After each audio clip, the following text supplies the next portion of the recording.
O'zbekiston va Yaponiya do'stlik va hamkorlik munosabatlari doirasida Yaponiyaning Nagoya shahri maktab o'quvchilari yurtimizga kelishdi. Ular poytaxtimizdagi bir qator ta'lim muassasalarida bo'lishdi. Jumladan, Olmazor tumanidagi 133-maktabda o'quvchilar uchun yaratilgan sharoitlar bilan yaqindan tanishdilar. Mavzuni hamkasbimiz davom ettiradi. Mazkur maktabda 1,5 ming bola ta'lim oladi. Bu umumta'lim maktabi yapon tiliga ixtisoslashtirilgan. Ushbu til 5-sinfdan 11-sinfgacha o'qitiladi. O'quvchilarga 2 nafar o'qituvchi yapon tilidan dars beradi. Maktabga yaponiyalik o'quvchilarning kelishi quvonchli voqea bo'ldi. Bugun biz Yaponiyadagi bir o'rta maktab o'quvchilarini kutyapmiz va ular yonida albatta senseylari, biz hozir juda katta tayyorgarlik bilan, juda katta hayajon bilan uni kutyapmiz va o'quvchilarimiz ham hayajonda.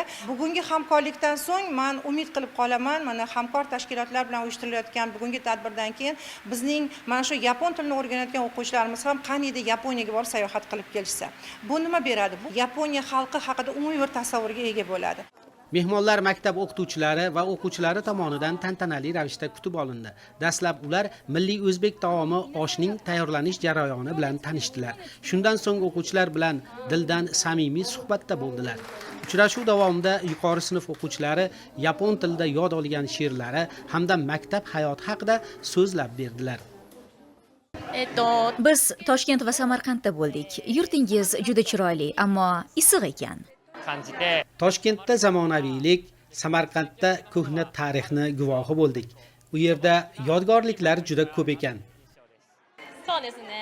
Biz talabalar va maktab o'quvchilari bilan suhbatlashganimizda ularning mamlakatimizga va yapon tiliga qiziqishlari katta ekanligini bildik. Biz bundan juda xursand bo'ldik. Do'stligimiz, hamkorligimiz abadiy bo'lsin.